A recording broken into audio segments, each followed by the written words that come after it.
Hello. As you know, technology has been changing rapidly over the past 10 to 20 years, which has led to significant changes in the workplace. 20 years ago, employees only checked their email while sitting at their desk during their normal scheduled business hours. Now, employees have the ability to check their email around the world and around the clock. But what does this mean for our workplace? What does it mean for our employees? Is this a good thing or a bad thing? Please allow me a few minutes to explain the advantages and disadvantages of technology in the workplace and give a few recommendations for practical applications for how we can use technology in light of recent times.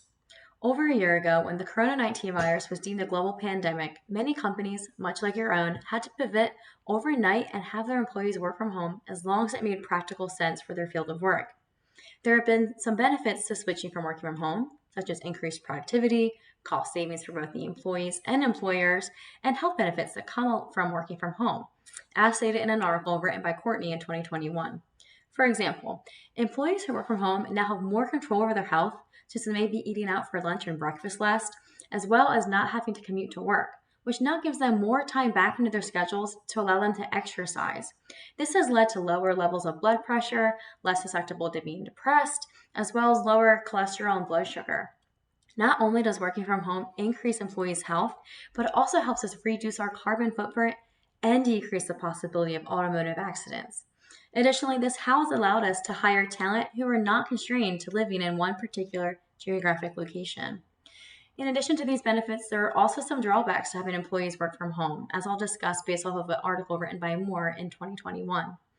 Many employees had to convert spaces in their personal homes to workstations, while also trying to help other family members adjust to this new norm, whether they were children or other adults. Because all technology comes with cons, one is that working from home, it may be more difficult for our employees to turn off work, which could impact their personal life.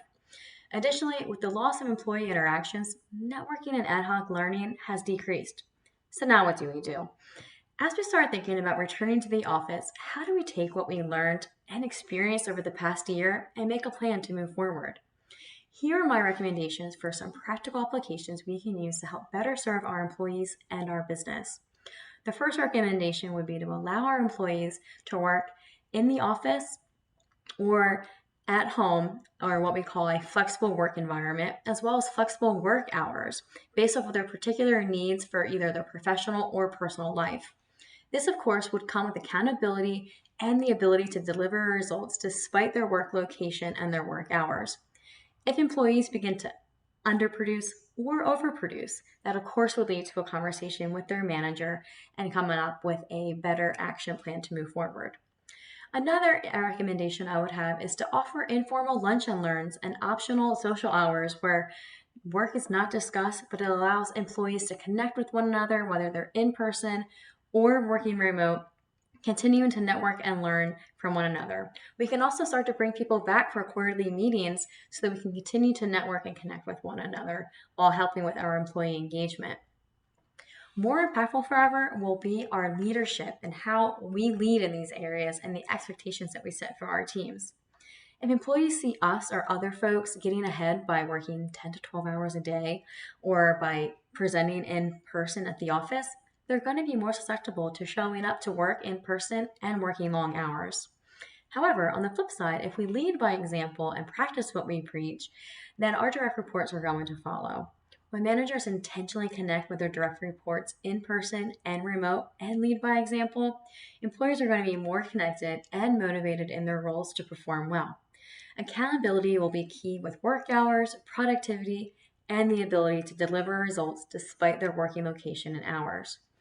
By utilizing the technology that we have and the lessons that we've learned over the past year, by also giving choices to our employees, these changes will increase our employee satisfaction and our company's reputation. With a focus on accountability and job performance and the overall wellness of our employees, which will directly impact our organization, I believe these applications have the capability to make a great positive impact for our business. For your reference, I provided a reference sheet attached for you to review the research reference. Thanks so much.